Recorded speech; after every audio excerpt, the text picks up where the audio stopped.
Before we dig in, though, I want to briefly introduce our panel. We have, first we have Ross with us here, who is the head of food and ag research. Oh, I'm short. Sorry, guys. Then we have Tim Hunt, who is Rabobank's global strategist for dairy.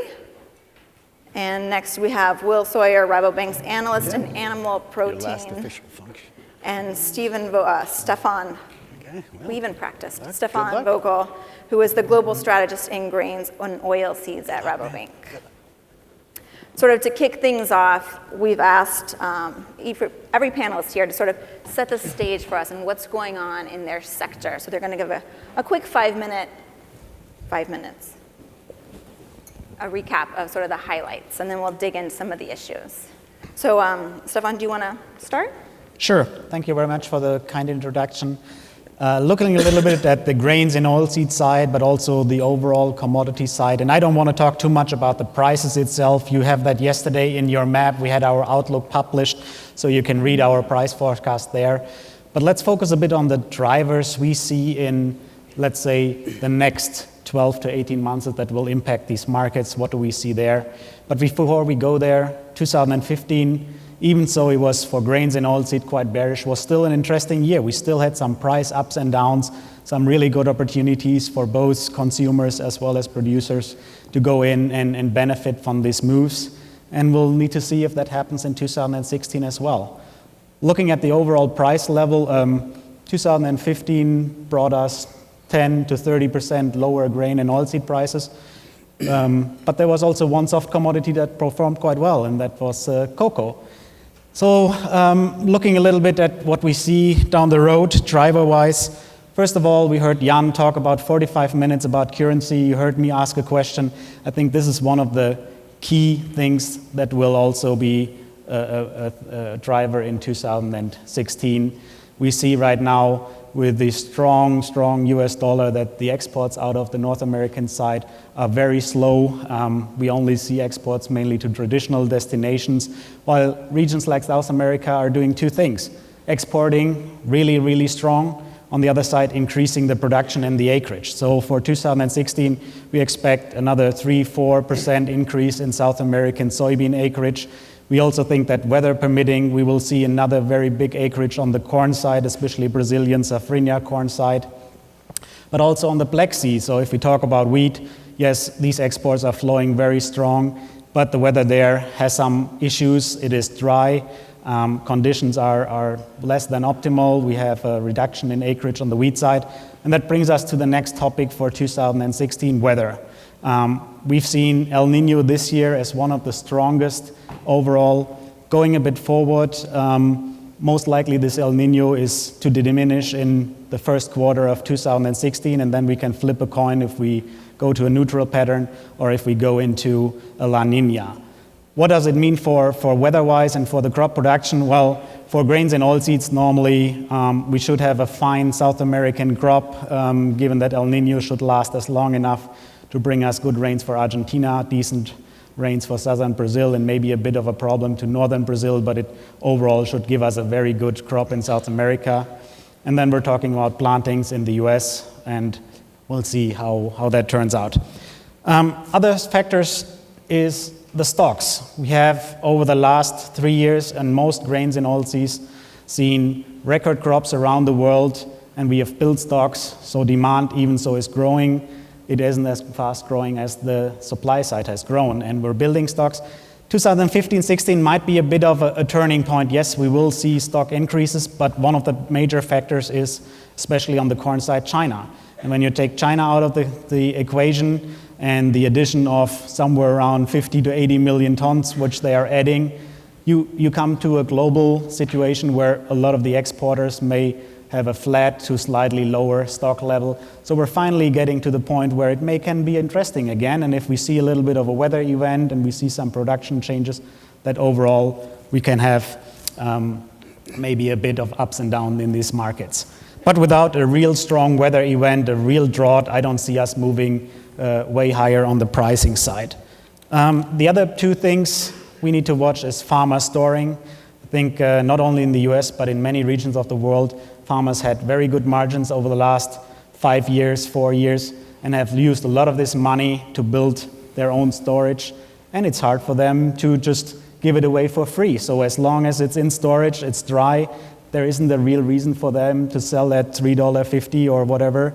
So either the basis needs to work, or the future needs to convince them to sell, as long as we may not get to a point where we're getting close to harvest. We didn't have any big movements, and they still sit on a lot of grain. So yes, we may see another 3-4 months until spring where farmers are selling slow. Then we may see some selling when they need to do the spring planting.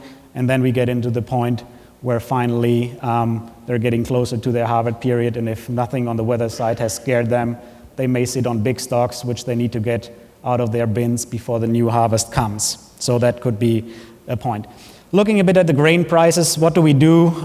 Grains and oilseeds for us are going a little bit flat. We may see some small increases on the corn side before the spring, because we think that you need in the US 1 to 3 million acres more corn. And to get that done, I think the corn-soy ratio right now is not the right one, so we may see a little bit of a spike in spring, but overall relatively flat. The more important thing is, I think the downside risk is relatively limited, while the upside risk is much, much bigger. So for consumers, if I look at a relatively low price, and for many grains and oilseeds, we are at a multi-year low, a relatively flat forward curve, this is something to consider, to not only hedge something for 15 or 16, but going a bit further out and maybe taking an opportunity there. So again, the big factors to watch: FX rates, weather, and the last one is around policy. So we're seeing some changes in the US on US biodiesel policy just announced the other day, but also do we see some other regions that are seeing political changes. We talked about Argentina earlier and the impact on the currency. We will see China, but I so far continue to be optimistic on the demand side of China. I'll leave it to that, and then we go into the Q&A. Sounds great. You want to take it away? Please. Thank you. Good morning, everyone. I think when I think about the U.S.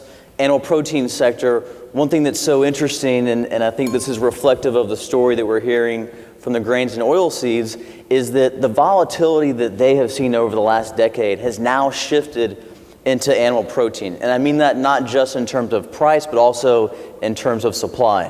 One thing that those of you that may not be as close to the meat industry may not realize, but 2015 will go down as probably the largest increase. We have one more month, right, left of the year, but it will be the largest increase in animal protein supply in the U.S.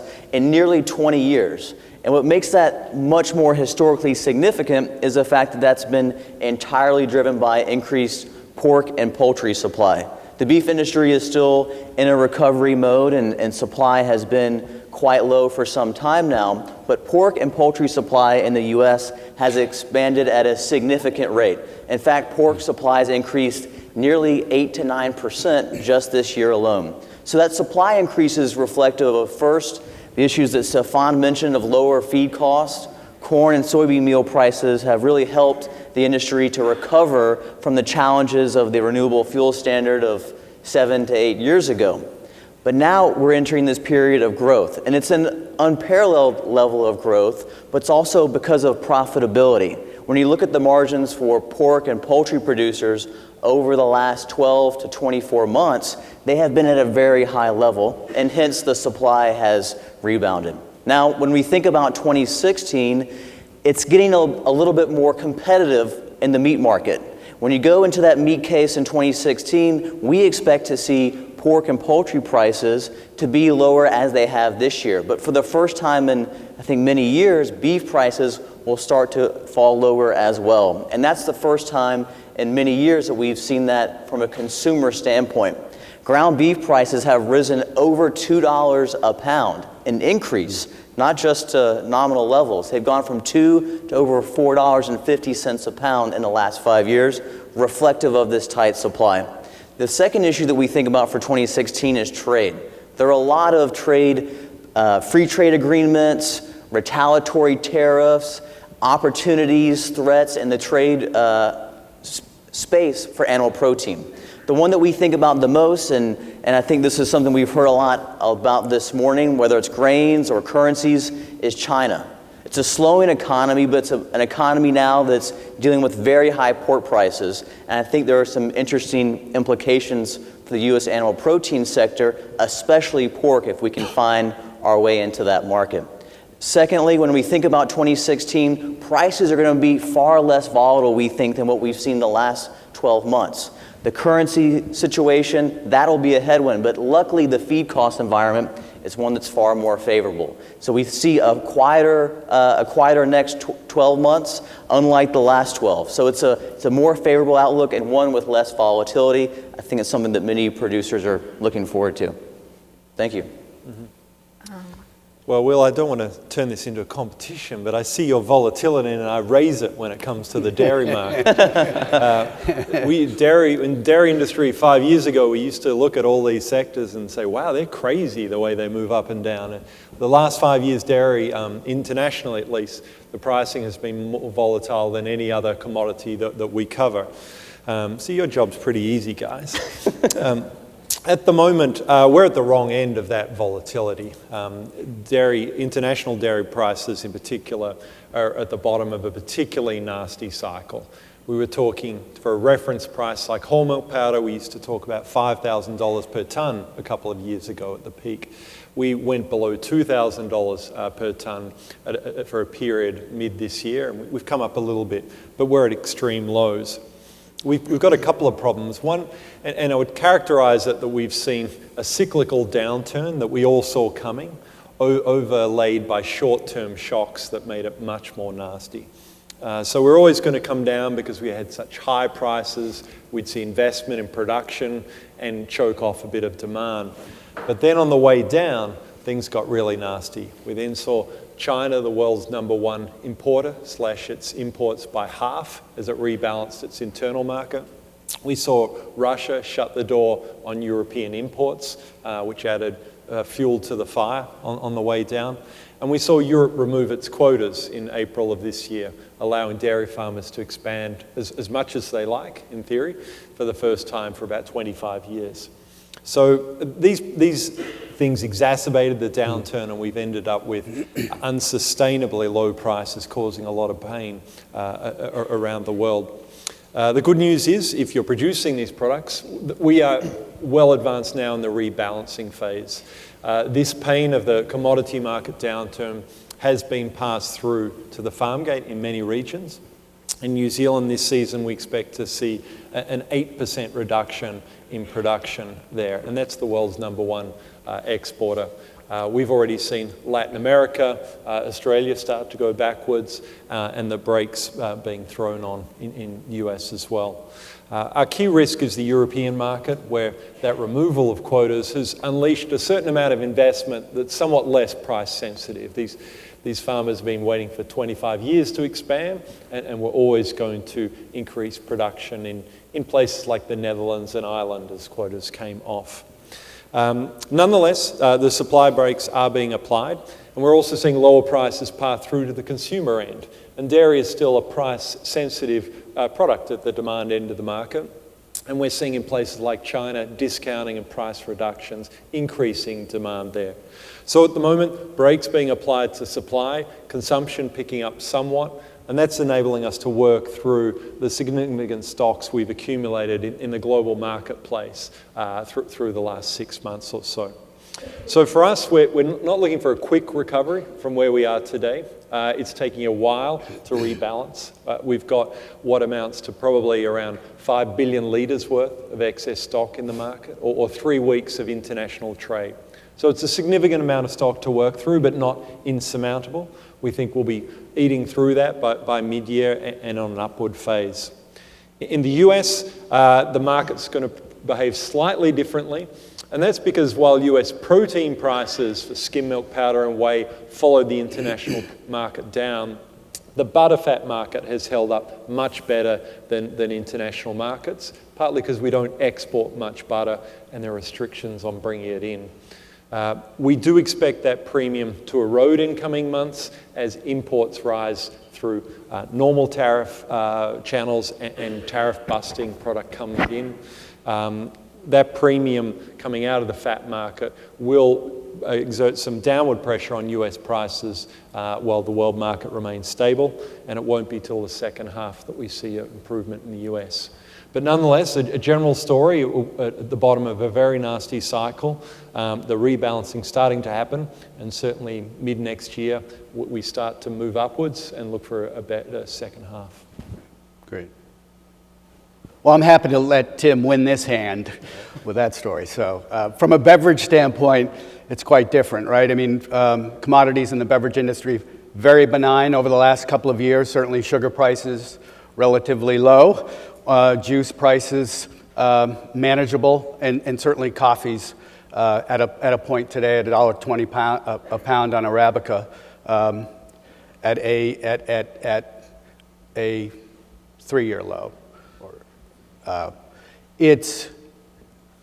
I loved Jan's comments on price volatility, because when you think about coffee over the last 3 years, it wasn't only 2 years ago we were talking about the drought in Brazil and the impact that was having, and how quickly that changed to be not a story about volatility, but more about price volatility, about the real and where it's headed.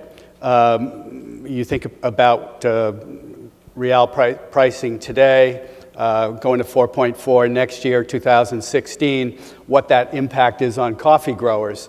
Today, fertilizer costs in Brazil are 50% higher. And at $1.20 a pound, even though Brazil's having record exports, it still, I think, is something we have to pay close attention to. We are more bullish on pricing for 2016 in the $1.30, $1.35 range by second quarter. But it does reflect how different the risks are today, where it was more weather-related. And there's still always that impact on the coffee crop. But today it's much more about currency, particularly for Brazil. And thinking about bringing it perhaps a little closer to home, when I think about consumer foods and beverage, you look today, consumer confidence levels have dipped, right? The November consumer index dropped a little bit. I think it's reflective of a lot of what we heard last night. In the consumer's mind today, there are some real crosswinds around the world, certainly beyond our home market, which I think play into where consumers are, how far they're willing to stretch themselves, what trends speak most to them when in the supermarket aisle. But I know we'll get to talk to that in a little bit. Great. Yeah, thank you guys for laying out. I think it's a really nice framework for our conversation going forward. Just to get it out of the way, let's look at the bad news first. If you were to pick one challenge or risk for your sector, especially thinking about North America, what would that be? And is there anything that we can do to lessen or brace for the impact? Do you want to start? Well, I think the big thing is definitely currency, and I think there's not much we can do on it, so I'll pass over this one. The next thing is around production levels and farming, cost of production for grains and oilseeds. And I think farmers right now in the US are in definitely one of the worst spots compared to their peers in other regions of the world. So the margins are poor. How to overcome it? Well, I think most of them will in 2016 plant almost all the acreage they intend to. They will not cut back acreage. But if we sit another year through a price level like this one, I expect that in 2017 we will see some acreage cuts, and that should hopefully drive then supply and demand more in balance and allow for better farming prices for them. I think for the animal protein sector, disease is probably the biggest risk. It's something that the pork industry dealt with PEDV 18, 24 months ago, avian influenza. Agriculture is filled with acronyms, and livestock diseases are no exception to that. So HPAI, PEDV, all of these issues that affected animal protein supplies over the last 2 years are something that we think about as we enter these cooler, wetter months. The winter and fall is the time of year when these viruses like to spread. That's something that we think about, but what's important is that the industry, to a large degree, has seen these before, in the last couple years, in fact. And that means that they're more prepared, biosecurity is higher, they're ready to deal with these viruses once or if they do enter their regions. Obviously, North America, it's a huge market. There's production in many parts of the continent, and so we are able to move supplies from areas where viruses have been an issue to where it's less of an issue. And that's an important point to make in North America, is that the movement of supplies allows consumers to constantly have the products they desire. It was less than a year ago when the turkey industry was seeing their headlines as avian influenza went through the Midwest. As we went through the Thanksgiving holiday last week, turkeys were available, and maybe at a little bit higher prices, but the supply is there, and so the industry knows how to deal with these viruses as they have in the past.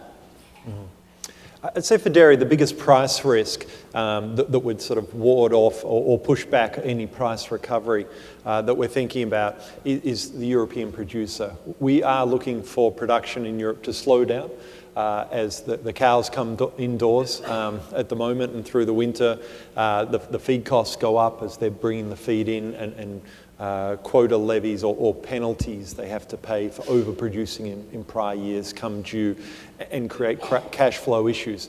But we are in a new world in Europe where quotas have been removed, and we're still learning how these producers, including our clients, are responding to these sort of opportunities. And if they keep expanding milk supply at 2-3% through the first half of next year, we're going to have a lot of milk to deal with on the international market, because European consumption is not really growing, and they've lost access to Russia. So that's something we're watching closely. Yeah, just to quickly wrap up the bad news, I guess thinking from a beverage perspective, I'd say citrus greening in the global citrus industry is still having a huge issue here in North America. The state of Florida is really struggling with how to overcome citrus greening. Millions and millions of dollars being invested at the state level, at the federal level, to try and come up with a cure, a solution for what has been, since 2006, a devastating impact on our citrus crop. And frankly, places like Florida, depend heavily on finding this as quickly as possible. And it may ultimately take something like GMO to actually provide a workable solution for the long term. Great. Before we move on to happier topics, Ross, I'm wondering if you can sort of touch on concerns around consumer demand. We saw this morning that was a top factor that people are worried about. What are you seeing, and sort of how is this shaping the segment? Right. Well, I touched on it earlier. Consumer confidence is still very shaky, and it's largely, driven by the job front and what kind of global disruption we see in the headlines every day. But I think when you take it back to the consumer level and how it applies to the food industry, there's, the big drivers today are, big food has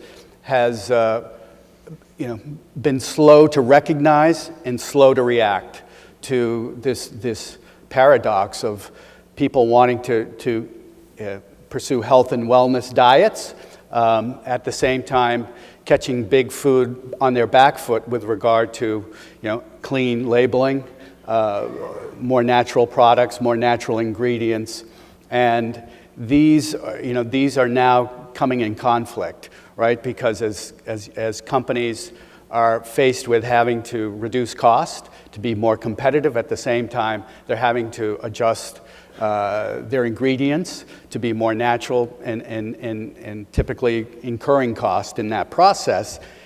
So it's a very difficult situation big food finds itself in today, and we've spent a lot of time talking about innovation and how big companies need to innovate, whether it's through M&A, whether it's through more internal partnering or joint venturing with smaller, more entrepreneurial businesses. Status quo is not working, and I think that's the real challenge that the big food has today. we've got a lot of work to do. I want to loop back around to something else that several of you mentioned, which is China. Can we talk a little bit about how that's impacting your segments, and again, if there's anything we can do to soften any blows or take advantage of opportunities that might be there? Sure. Well, on China for the grains and oilseed side, I think I'm still optimistic. We have seen a very, very strong growth over the last 15 years or 20 years out of that country, where even last year we had about a 10% growth in imports of soybeans into China. And going forward now into the year 15, 16, yes, the 10% growth seems unrealistic, but we're using a 3 to 4% growth increase just because what we have seen so far is, despite the massive decline, and I'll let you talk about that, on the hog side, I think you mentioned the higher prices, so I hope you tell me that the hog sector is picking up there, then I'll supply you the soybeans. How about that, Will? All right. Sounds like a deal. I think, to your point, the change that's happened in the Chinese hog sector, and you know, China's a mixed bag when it comes to animal protein, and there are some bright spots and some not so bright spots. But in terms of staying positive, the hog sector has shrunk at a level that's historically significant. Talk about supply growth here. The amount of hogs that have come out of that industry, around 10 million sows, and to put that in everyone's terms, that's basically the size of the Canadian, US, and Mexican hog industries combined disappearing from the Chinese hog supply. And that's happened in the last 18 to 24 months. It's a huge amount of change, and as a result, prices have increased about 50% in the last 6 months. So that's a great story. It's a great story for Europe, for the US, for Canada, for North America, because we have low-cost, safe supply. And that's really what's important, because right now, the Chinese are having to leverage all of their import demand from the Europeans. And I think as North America finds opportunities in China where prices are 50% higher than what they are here, and that's in the midst of the currency headwinds, there is that great opportunity. But we do see concerns. You know, disease, I mentioned AI, avian influenza, as a risk to the US. It's a far bigger issue in China because the strains of the virus that they have in their market are susceptible to humans. And when you have human death as a result of poultry, that's a risk that affects demand, and that's something that's a lot harder to deal with. And that's something that's affecting that sector there. So pork, a very bright spot. We're concerned long term about how poultry is going to deal with this consumer fear over avian influenza. But again, low prices are a great solution to that. Pork prices are very high, as I mentioned. Poultry are very low. So maybe that brings people back to the market eventually. Yeah. And that factor of low pricing is playing a real role in Chinese dairy at the moment. The slowdown in Chinese dairy demand really occurred about 3 or 4 years ago. We haven't grown more than 2% per annum over that period. And the initial problem we had is we ran out of product for the Chinese market, and then we saw huge and sustained price increases foisted upon the consumer. So dairy started to become hard to get and secondarily very expensive. So the economy has slowed down, and without doubt that's impacting consumers. But we're actually, in the last 6 months, seeing evidence of an improvement in dairy consumption because product is much more widely available. There's a lot of discounting creeping into the market. Prices are being reduced at consumer end. And we're seeing companies reinvest in lower category products that they'd removed from the market as they ran out of milk. So reintroduce sort of price fighter type products.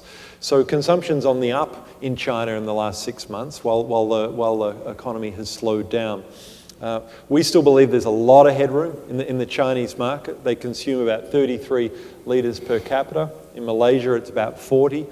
You go into Japan, it's in the 70s. So even by comparing it to regional peers, there's a lot of headroom to come, but we're probably going to advance up that path slower than we have sort of 10 years ago because of the slowdown in economic growth that we're seeing. I think the slowdown in China, we saw this starting a year ago or more where the anti-corruption austerity measures kicked in. One of the first sectors to really feel the brunt of that, I think, was the spirits category. particularly when you think about European wine, high-end red wine. There was certainly the largest red wine market in the world in terms of price and premiumization, and suddenly that demand was cut off, and it also, rippled across categories like cognac. And if you listen to earnings calls over the past year, you continually heard folks like Pernod and Diageo and others talking about what a hit their portfolio has taken in these high-end spirits. I think that's starting to moderate a little bit. The recovery is, I think we've started to see that correct itself. We've also seen, China's the largest beer market in the world, and not surprisingly, beer is, we've seen just continual growth. What we also see, the Chinese are adopting more health and wellness lifestyles, so you're seeing a lot more emphasis on lower alcohol products, malt-based beverages, in effect exploring sort of the convergence of health, wellness, and malt-based products.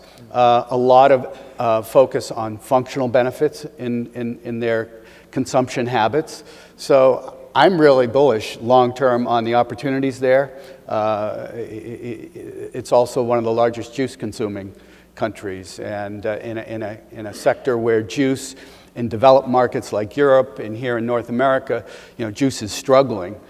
In fact, down a couple of percentage points in each region. In China, it's up at least mid-single digits, although it's not 100% juice. It tends to be more juice drinks. Now, I just want to pick up on that point because we talk about the crackdown on corruption, and we all think that is going to be impacting just high-end wine and spirits and jewelry and that sort of stuff. But it's actually flowed down to staple products as well for a couple of reasons. In the dairy chain, high-end milk is regarded such a nutritious, valuable product that actually in retail chains, you can actually buy a 6-pack of UHT milk, beautifully packed, that you can take as a gift to someone. Now, in the US, if you turn up to someone's house for dinner with a 6-pack of Long Life milk as a present, they're going to think you're mad. But this exists in China, and as gift giving was cracked down on, sales of those high-end UHT packs went down. Secondarily, and this may have impacted animal proteins, there was a crackdown on the amount of vouchers for supermarkets they were giving out. Because at lower levels, this corruption was taking the form of giving out supermarket vouchers. Here's $100 for your family to spend at the local Walmart. The issuance of those have crashed. And that is leading to reduced expenditure on things like milk and basic products as well. So it's most prominent in that high end, but it's amazing how it's actually flowed down much further than you might have expected. Interesting. Maybe to pick up on the beer side, you talked about the demand there, always good for the malting barley side, yes. And when you look at the imports, not only of barley, but of a lot of grains into China, I think we're turning, unfortunately, again, from the positive side into the negative, but I think there is a big risk around that when you see that over just the last 2 years, they have increased the imports of sorghum, barley, DDGs to a level of about 30 million tons, which is roughly 6-7% of their, roughly 15% of their consumption. And if you look at a country which is producing much, much more corn than they need, they buy it expensively, they store it, and on the other side, they import a massive amount of competing product. You start to wonder, when do they start and figure out how to balance it? And I think they're already in the midst of figuring it out. So yes, they are lowering a little bit the support price on the corn production to reduce the volumes produced, but on the other side, I think we will see most likely a stronger focus over the next months on shutting down these imports of these competing grains and grain byproducts into the country. And if that happens, the US unfortunately is one of the biggest exporter of sorghum into that region that can fire back heavily onto the US market. Well, and I think, as you made mention of Ross, obviously the crackdown on corruption, a big issue, definitely something that impacted meat consumption we're expecting pork supplies to decline by 5 or 6% in China this year. Excuse me, which is significant. Half of all pork is consumed in one country, so it makes my job a lot easier to get the global impact when I figure out that China is reducing at such a high rate. But what's important, I think, not just corruption is something that's changing there, but also the focus on the environment. And that's something that we're seeing in the hog sector there, where no longer is the government willing to just have supply growth upon supply growth. They want it to be more environmentally conscious. They want it to have a better or less impact, I should say, on their waterways. That's something that's a big change. And so when you look at the makeup of the hog sector in China, no longer is it the 5 to 10 hog producer, it's the 500,000 head per year, the much more commercial, the larger producers that we see driving growth in the future. So that movement towards sustainability, if you will, they still have a long way to go, don't get me wrong, but that's something that we're seeing in the industry, and something long-term I think is great for the grain sector. And I don't mean to plug you there for a second, but the more that the small producer gets out of the industry, the more grain consumption there's going to be, because obviously those backyard producers are not using the rations that we are accustomed to here in the livestock. So that's something that's important for animal protein and for grains and oilseeds. Modernization, commercialization, and I think less of an impact on the environment. And even flowing through to dairy, because as we move to these modern hog productions, you're much more likely to see the piglets weaned at a young age, and then we're having to introduce diets of whey and lactose for the first couple of weeks as they're weaned early. So actually that's been a huge development for sales of lactose and whey into that market that will be positive for dairy going forward. You guys have done a really nice job highlighting the silver linings. I appreciate that. But are there other opportunities that you guys see in your spaces? Why don't we start on the consumer side? When these guys tell me what's happening there, I'll tell you what the grain guys can do. We'll end up on the farm, right? Well, I think the biggest opportunity today that you see across the sector is really the emphasis on small is beautiful, right? Whether it's big food or big beverage, it's the recognition that small entrepreneurial businesses that have a story, that are led by an entrepreneur with a vision and a true connection to the product and how it's made or where it's made. And that's attracting attention, not just from millennials, whom we've talked a lot about over the last couple of days, but it appeals across all demographics increasingly. And I think that's a story that is playing out in virtually every category in the supermarket today, whether it's ancient grains, whether it's beer, whether it's soft drinks, whether it's coffee. And I think that's going to continue, and I think that's going to create a whole wave of new product innovation and opportunity for big food and beverage companies to build their portfolios to make sure they have the right balance between mature, established brands and smaller, younger brands that are appealing to a wider demographic. So I think that's the big shift that I see. I mean, we could talk a lot about consumer habits, about the center of the supermarket being dead. Consumers are really migrating around the perimeter of the store. I've heard CEOs of supermarkets tell me that the average consumer today shops at least 4 different channels to fill the pantry. So it's the club store, right? It's the traditional supermarket. It's the specialty meat or produce store, and it's the all-natural, whether it's Whole Foods or a competitor. So this is the new universe. And then there's always online, which is, you think about how quickly Amazon has arrived on the stage and now launching their own private label with Amazon Elements. I see this as very disruptive, particularly in categories that have high margins and that are easily delivered by drones or green trucks. And I think about products like coffee because they're unitized, they're light, they're high margin. Amazon's going to be disruptive in the coffee category over the next few years. So that's... We see some similar things going on in dairy in terms of this flight or appeal of the smaller, more niche concepts, localized products. But we're also starting to see some interesting middle ground open up. And I think we particularly see this in the fluid milk category. Conventional fluid milk is doing better than it's done for years. The decline has really slowed down considerably. But at the moment, we have conventional milk sales, which are falling maybe 1%. And organic milk that's going gangbusters, and we've run out of organic milk. It's selling so quickly. But that's a really expensive concept, organic milk. It's going to cost you about twice as much to produce as conventional milk. And I think the industry is right to be looking for that middle ground, that some of the consumers who are buying organic at twice the price, actually some of their hot buttons might be met by something less costly than organic milk. Maybe they want a different supply chain. Maybe you want the animals to be treated differently. Maybe they want something they perceive as higher quality.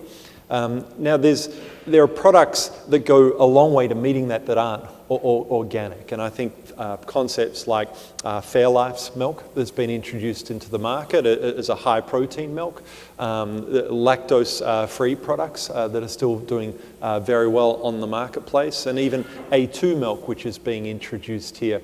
I think we're going to see a lot of innovation in that space, of tapping into consumers' desire in the fluid space for something a bit different, a bit higher quality, a bit of a different supply chain, without necessarily going to double the price of conventional milk. I think in the animal protein sector, we have a lot of the same themes, I think, in dairy, in that we're starting to see this stratification in products. When you go to the grocery store today, it's not just meat. Pork, chicken, beef. When you look on the packaging, there's a lot written on it. There's cage-free, there's antibiotic-free, there's hormone-free. There's a lot of frees that you'll see on that, but obviously none of that is free. A lot of that costs more for the producer. Now, the consumer at this point is willing to pay that price. And whether that consumer is at retail or at QSR, it was a year and a half ago, or actually close to 2 years now, and we heard the Chick-fil-A's of the world move towards antibiotic-free chicken. And I think in the meat sector, we view those QSRs as the ones telling us, well, this is where the consumer is going. And today, the producers that are finding a way to produce those products, and antibiotic-free is a great example of that, where today it may be 10 to 15% of U.S. chicken supply. That's a huge change in the last decade. They're willing to pay today, but it's a question of how long will they be willing to pay that premium. I think organic milk is probably an example where the premium fluctuates from time to time, and sometimes it's warranted, and sometimes it's a little bit of a challenge for the producer. What's important, I think, long term, is that these are trends. They're not just fads. They're not something that's going away, because when someone like McDonald's or a Chick-fil-A, as I mentioned, or other large poultry chains go in that way, that's a long-term decision. So we see producers reacting to fill that void, and obviously at this point it's something they've been able to do at a pretty decent margin. Well, and when we look at the grains and oilseed side, yes, hearing about all these trends of organic, of labels and so on, this will be nice niche markets. But even if you double the demand there, it won't change the big picture of the grains and oilseed trade. So yes, we will have that. That will be some niche markets that bring some revenue and some high margins. We will have some labels where we heard nobody will pay for. So we just need to make it work on the grains and oilseed side, have a sustainability label on soy meal to make sure that you can use the label on the meat products. So this will happen.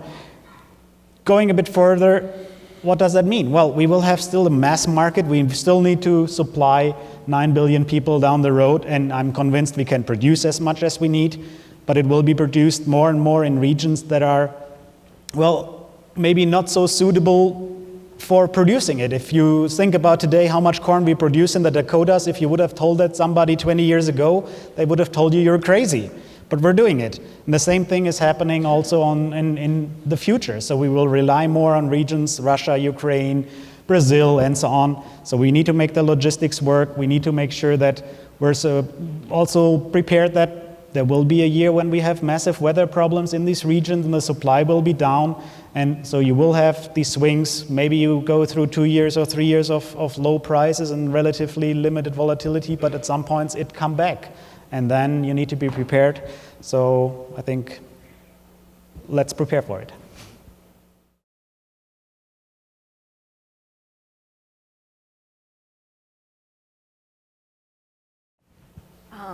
I think, just want to make sure that you guys have a chance to ask questions. Are there any out there in the audience? Yeah, we have one in the middle. There's microphones that will come to you. If you can just wait, since it is a large room. Thank you. The first speaker talked about the stagnation of wages, the economics in China. So what I'd like to hear from you is, with all these premium products and the millennials, who has the money for these products? Can you talk a little bit about those trends?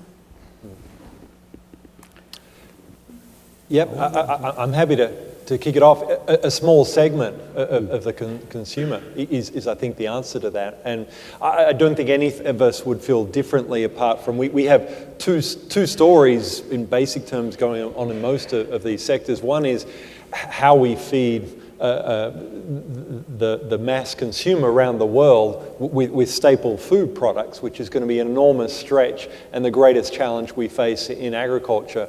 The smaller one, but where a lot of our clients are still going to make some pretty good money, is in servicing more wealthy consumers who are happy to spend more of their existing incomes on these products, as well as expanding incomes that they earn at the highest strata of our society. So it's still the smallest story, but I think that there's enough of them to make some really good money in that space for a lot of our clients. I don't know. Yeah, I think when I think about the beverage consumer in China, it's really about trading up and incrementally. It's not, I think, even though we see and hear a lot about the super premium brands being impacted, I think the fact is today, in the case of beer, the Chinese are drinking better product. They're drinking better beer, but it's marginally better, but it's enough to really tell you that this is a progression.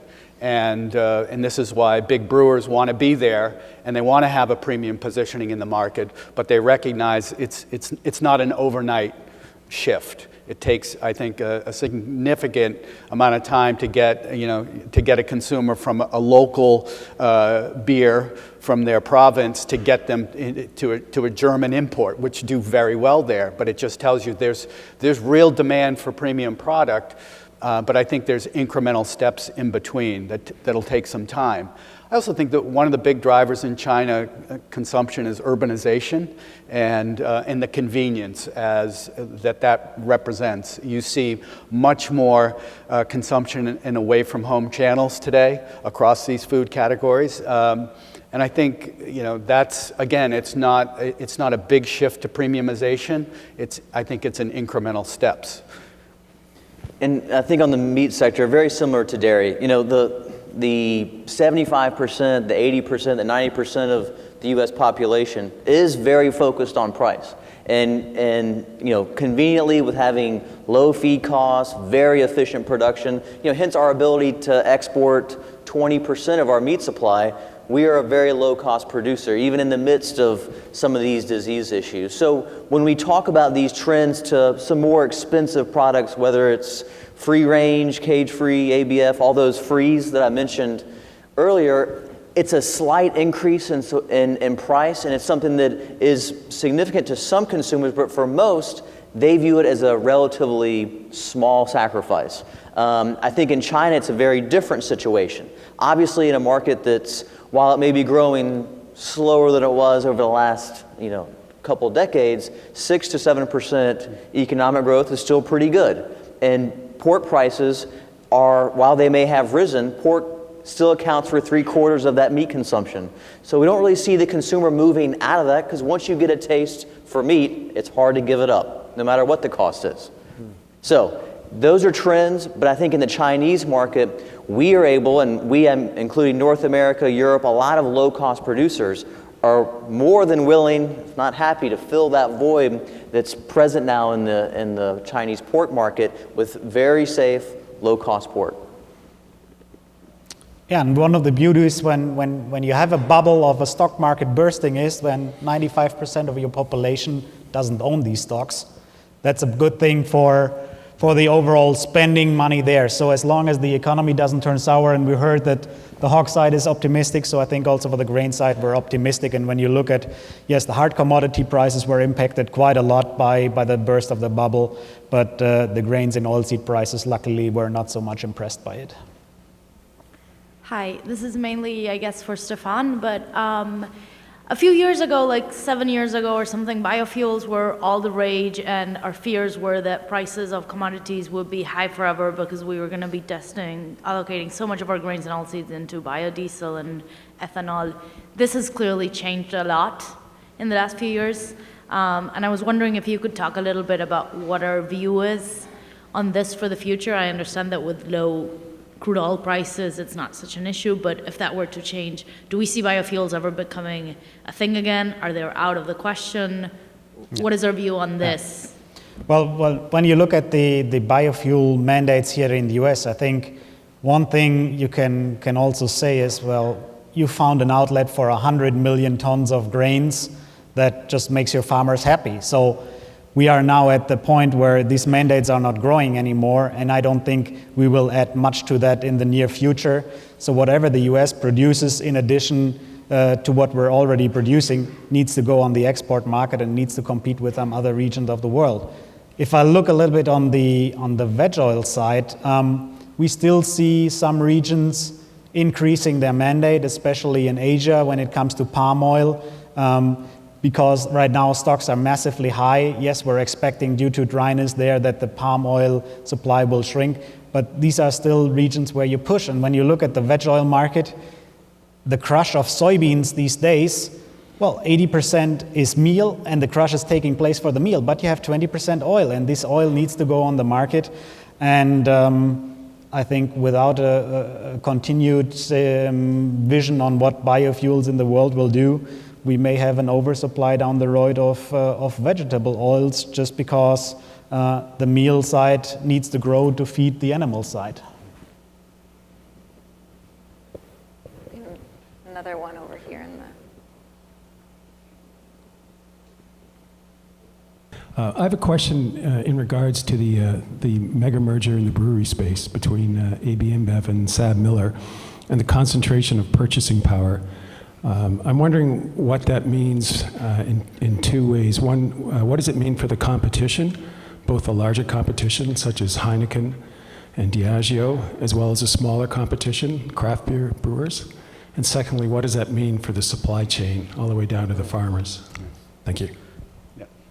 Well, great question. You've all heard, no doubt, about this $100+ billion deal. We call it Mega Brew, but I think it.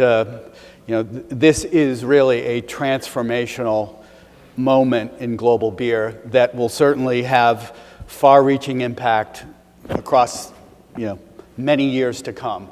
So, you've got a giant with AB InBev acquiring the number 2 brewer, SABMiller, creating a very dominant player where 2 out of every 3 beers in the world will be an AB InBev product.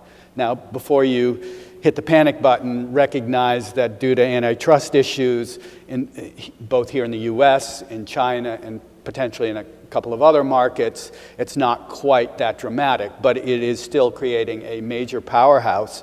And if you're Heineken, who is now, AB InBev will have a 3-to-1 advantage in size over Heineken. That's a significant change in the beer landscape.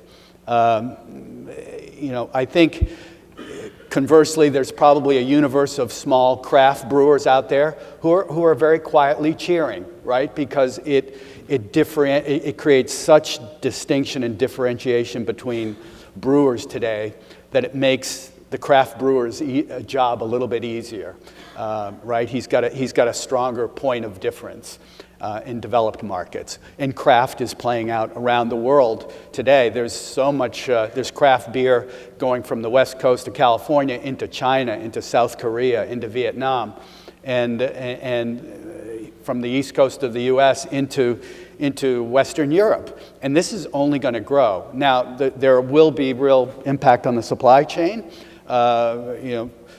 Craft is putting demand on, better quality, higher quality grains, barley, hops, and adjuncts. And that is a trend that's going to continue on the grain side. I think from a supply standpoint, you're going to see a lot more emphasis in infrastructure going into emerging markets like Africa, where AB InBev has made it a big part of their story in doing this $100+ billion deal. So I look for some shifting in maltsters, in the supply of malting barley around the world as brewers want to shift supply closer to the market, like China, like Indonesia, and like Africa, where this is really the future of beer's growth. And there needs to be a more efficient supply of malting barley from maltsters. You're seeing real alignment now amongst the maltsters to the global brewers.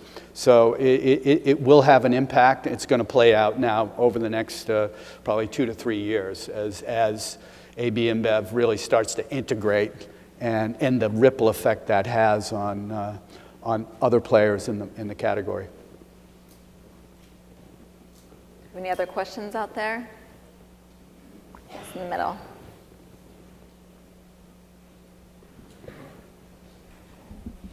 Good morning.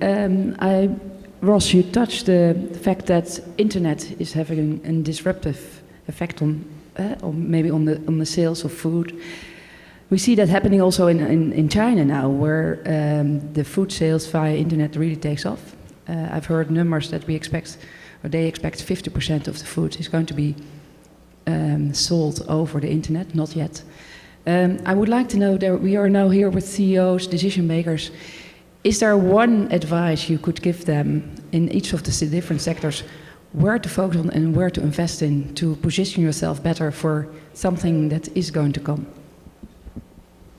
And Jacqueline, are we talking specifically China? No, we're talking about the internet, and I personally think that internet is going to be more important also here in North America. So specifically for North America, if indeed internet of food sales over internet is going to increase here, what advice would you give the decision maker here in the room where to invest in to position itself better? Yeah, this is probably where we add the disclaimer, we're not accredited to give investment advice. Thanks, Tim. That's it.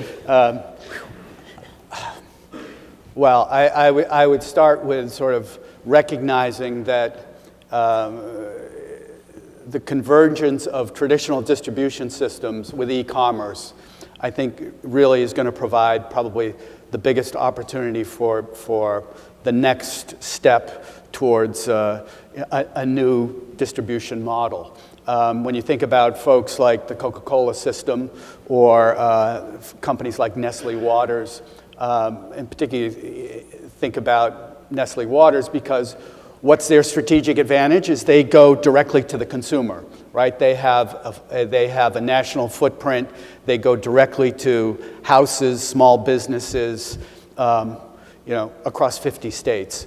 And they have direct access to the pantry. And they have an infrastructure around that to reach millions of points of distribution every day, as does the Coca-Cola system. And I think big players like Nestle, like AB InBev, like Coke, are really spending a lot of time thinking about how to optimize their traditional direct store-door delivery systems to augment it toward a more a web-based portal that will feed that. And I think that's where it gets really interesting, I think, because if you can connect those models in a way that allows the consumer to have direct control over the purchasing process, can do it from his computer screen, and yet you harness the distribution power of these big players that are really geared around direct store-door delivery system or direct to consumer, I think that's a powerful model. When I talked to Nestle recently, I was intrigued. I mean, they're actually distributing all kinds of products, non-water, non-beverage related, using these distribution points that they've established in urban areas. And I think it's clearly a view toward, the recognition that DSD systems are outmoded. Web-based commerce is here. But you have to connect these to make them, I think, more effective at each end. I think how it plays out is hugely different depending on the market and product. In the dairy space in China, this has been revolutionary. The amount of infant formula that's now going through the internet is huge. We're even seeing fluid milk sold in huge volumes through the internet. In the US, sports nutrition products that dairy is a major component of is expanding rapidly. I think in terms of investment implications, those of our clients with bricks and mortar have to think about that and indirect impacts. So Starbucks on some of their recent earnings calls have discussed, the drop in traffic at malls as people do Christmas shopping over the internet rather than go into the mall and then visit the Starbucks on the way through. So there's an consideration as to how much you want to invest in bricks and mortar.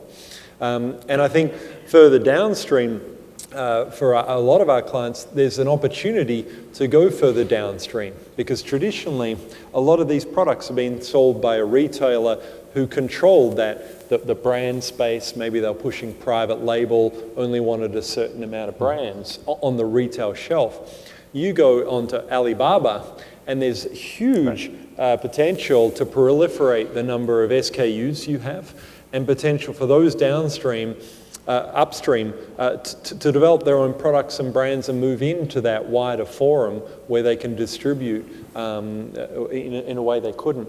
So I think bricks and mortar and consideration of, is this an opening for you to go downstream in a way you haven't before, are two investment considerations. And I think in the meat sector, it's very similar. When I spent time there this year, I was amazed at how popular e-commerce was for food, whether it's meat or other food staples. But what was very telling to me was that if you're going to take advantage of that opportunity, and I agree, I think it's something that's going to grow, you need to have national production. You need to have national distribution. And in China, that doesn't really exist. Every producer has their little part of the country that they focus on. The top 10 producers have less than 10% of the market.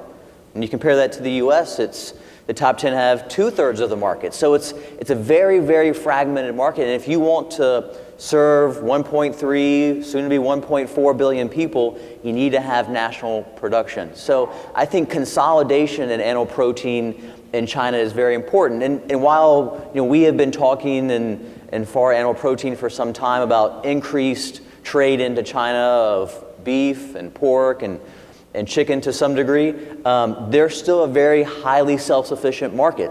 97% of all the meat that's consumed there is produced domestically, but it's produced regionally.